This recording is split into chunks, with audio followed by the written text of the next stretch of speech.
지하철역이나 상가 들어갈 때 혹은 가볍게 등산하다가도 계단만 만나면 두렵거나 한숨부터 나오시는 분들이 있으실 겁니다. 이 영상을 끝까지 보시면 무릎 통증을 즉시 그리고 크게 줄이는 방법을 얻어가실 수 있습니다. 왜 유독 계단이 힘겹게 느껴질까요? 나이 때문일까요? 아니면 우리가 그동안 습관대로만 내려와서 그럴까요? 저도 평소에 지하철을 많이 이용하다 보니 에스컬레이터가 없는 역에서는 마음의 준비를 먼저 하게 됩니다. 한동안 계단 내려갈 땐 안쪽이 꾹 눌리는 느낌, 올라갈 때는 앞쪽 무릎이 조이는 느낌이 계속 남았습니다. 그래서 미국에서 아주 큰 인기를 끌었던 계단에서 무릎 통증을 즉시 줄이는 방법이라는 영상을 참고해 직접 며칠간 테스트했습니다. 결론은 간단했습니다. 발과 무릎의 방향, 그리고 힘을 쓰는 순서, 이 세 가지만 바꾸었는데 바로 그날부터 계단이 훨씬 편해졌습니다. 오늘 영상은 물리치료 채널 엘파소 매뉴얼 피지컬 테라피를 참고해 그 내용을 좀 더 쉽게 재구성해 무릎이 안 좋으신 분들이나 중년 시니어 분들도 바로 따라 하실 수 있게 안내드리겠습니다. 끝까지 보시면 당장 통증을 낮추는 요령, 안전하게 적용하는 속도, 실수하는 포인트까지 전부 얻어가실 수 있습니다. 도움이 될 만한 정보를 매주 전해드리고 있으니 구독과 알림 설정 부탁드리겠습니다.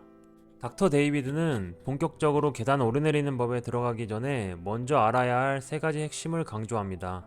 반드시 발끝은 살짝 바깥으로 돌리고 무릎은 그 발끝 방향으로, 힘은 항상 엉덩이 근육을 써야 합니다. 처음엔 어색할 수 있지만 제가 보여드리는 영상을 따라하고 적응만 하신다면 무릎이 훨씬 편해지고 경우에 따라 통증이 전혀 없을 수도 있습니다. 이 세 가지만 맞추면 실제로 무릎 앞쪽에 몰리던 압력이 분산되고 오르내릴 때의 찌릿함이 즉시 줄어든다는 분들이 많았습니다. 왜 이런 일이 생기는지 설명드리면, 대부분 우리는 계단을 오를 때 허벅지 앞쪽으로만 몸을 쑥 밀어 올립니다. 이때 하중이 슬개골 앞쪽에 집중되며 통증이 커집니다. 반대로 엉덩이를 먼저 쓰면 체중이 살짝 뒤로 이동하면서 무릎 압박이 줄어듭니다. 어렵게 느껴지셔도 지금부터 직접 따라해 보시면 몸이 먼저 이해하게 됩니다. 자, 이제 계단 오르기부터 시작하겠습니다. 계단을 오를 때는 이렇습니다. 발을 올릴 때 무릎을 바깥쪽으로 돌리고 그 순간 엉덩이를 조이며 힘을 주어 몸을 끌어올립니다. 왼발을 올릴 때도 발을 바깥쪽으로 두고 무릎을 그 위에 올리면서 엉덩이에 긴장을 주고 올라갑니다. 오른쪽 왼쪽 반복하면서 항상 발과 무릎은 바깥쪽을 향하고 엉덩이를 조이며 올라가야 합니다. 이제 많은 분들이 더 힘들어 하시는 내려가기입니다. 내려올 때는 조금 다릅니다. 우리는 대개 아래로 내미는 발에만 신경 쓰는데 실제로 속도를 제어하는 건 위에 남아있는 다리입니다. 이 다리가 제대로 준비되고 제대로 엉덩이로 브레이크를 걸어야 무릎에 충격이 꽂히지 않습니다. 내려갈 때는 발을 먼저 바깥쪽으로 두고 무릎도 바깥쪽으로 향하게 합니다. 내려가는 동안은 위쪽에 남아있는 다리가 핵심입니다. 그 다리를 바깥쪽으로 두고 엉덩이를 조이며 천천히 몸을 내립니다. 다른 발을 내디딜 때도 마찬가지, 발을 바깥쪽으로 두고 무릎을 그 위에 두며 뒷다리 엉덩이에 힘을 주며 내려옵니다. 이제 한 번에 이어서 보겠습니다. 계단을 올라갈 때 무릎은 정면이 아니라 바깥쪽을 향해야 하고, 내려올 때는 발끝이 바깥쪽, 무릎도 바깥쪽을 향해야 합니다. 처음엔 어색하게 느껴질 수 있지만 실제로 해보면 크게 이상해 보이지 않고 훨씬 무릎이 편안해집니다. 그래서 영상을 여러 번 보면서 따라 하시면 됩니다. 닥터 데이비드는 이게 앞으로 평생 계단을 오르내리는 방식이어야 한다고 말합니다. 이 동작을 반복해서 운동으로 하고 싶으시다면 무릎에 무리가 가지 않도록 주의하셔야 합니다. 두 계단씩 올라가거나 하지 마시고 실생활에서 계단을 마주칠 때 더 편안하게 만드는 것이 목적임을 알아주셨으면 좋겠습니다. 요즘 헬스장 가면 천국의 계단이라고 불리는 스텝 머신 쓰시는 분들도 많은데 운동 효과가 아주 좋습니다. 하지만 엉덩이 근육을 제대로 쓰지 않고 발과 무릎을 바깥쪽으로 향하지 않으면 통증이 악화될 수 있으니 주의하셔서 운동하셨으면 좋겠습니다. 이제부터는 이 방법을 적용하실 때 많이 하시는 실수 몇 가지 짚어드리겠습니다. 첫 번째, 발끝은 바깥인데 무릎은 정면이나 안쪽을 향하는 경우입니다. 이거 한 번만 틀어줘도 안쪽이 찌릿찌릿합니다. 해결은 간단합니다.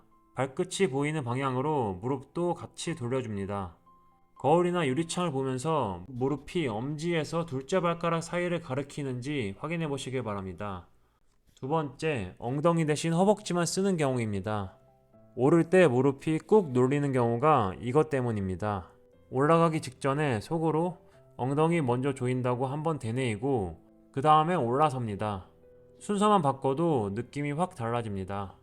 세 번째, 발끝 각도를 과하게 돌린다. 처음부터 크게 벌릴 필요 없습니다. 5에서 15도 정도면 충분합니다. 중요한 건 각도 크기가 아니라 발과 무릎이 같은 세트가 되는 겁니다. 네 번째, 내려갈 때 속도가 빠르다. 툭툭 떨어지면 바로 무릎으로 충격이 옵니다. 난간을 잡고 속도를 반으로 줄이고 필요하신 분은 한 스텝을 두 번에 나눠서 내려오시는 게 좋습니다. 원본 영상을 본 시청자들의 주요 반응들도 정리해 보겠습니다. 바로 통증이 줄었다. 몇 년 만에 계단 편하게 내려갔다. 이런 후기 정말 많았고 동작 교정만으로 주사나 수술 결정을 미룬 분들도 있었습니다. 인공관절과 연골 손상이 있으신 분들은 아주 작은 각도와 느린 속도로 시작하면 안전했다고 합니다. 영상이나 댓글 등을 참고해 몇 가지 팁을 추가해드리면 계단 난간이 있다면 반드시 잡고 내려오는 걸 추천드리고 충분히 느린 속도로 내려오시길 바랍니다. 균형이 잡혀야 무릎이 버팁니다. 그리고 무릎이 욱신거릴 때는 가벼운 무릎 보호대를 추천드립니다. 무릎 관절에 안정감을 주는 것이 목적입니다. 단 너무 쪼이거나 오래 착용하면 오히려 순환에 안 좋을 수 있으니 활동할 때만 활용하시면 충분합니다. 걸을 때 발이 안쪽으로 무너지는 분들이 계십니다. 이런 분들은 무릎 안쪽에 부담이 더 잘 쌓이는데요. 이럴 땐 지지형 깔창이 도움이 될 수 있습니다. 발 모양에 따라 크게 차이를 못 느끼시는 분들도 있지만 저는 개인적으로 이 깔창의 도움을 정말 많이 받았다고 생각하고 주변 분들한테도 적극적으로 추천드리고 있습니다. 제가 사용하는 무릎 보호대와 깔창이 궁금하신 분들은 아래 고정 댓글 참고 부탁드립니다. 추가로 미끄러운 바닥이나 양손에 짐이 있을 때는 속도를 과감히 줄이거나 그 길을 피해 가시는 걸 추천드립니다. 그리고 붓기나 열감, 통증이 심해지신다면 관련 전문의와 상의해 보시는 걸 추천드립니다. 오늘 내용 이것만 기억하시면 됩니다. 발끝은 살짝 바깥으로, 무릎은 그 위로, 힘은 엉덩이 근육으로. 이 세 가지가 맞으면 계단에서 느끼던 찌릿함이 확실히 줄어듭니다. 오늘 바로 집 앞 계단에서 3, 4계단만 연습해보세요. 3분이면 바로 쉽게 적용하실 겁니다. 마트 가는 길, 지하철 출구, 집 앞 계단 이런 매일의 이동이 쌓이면 2년에서 3년 뒤에는 엄청난 차이로 다가올 겁니다. 앞으로도 무릎과 허리의 부담을 줄이는 생활 교정 팁과 운동법을 매주 꾸준히 올리겠습니다. 도움이 되셨다면 구독과 알림 설정 부탁드립니다. 감사합니다.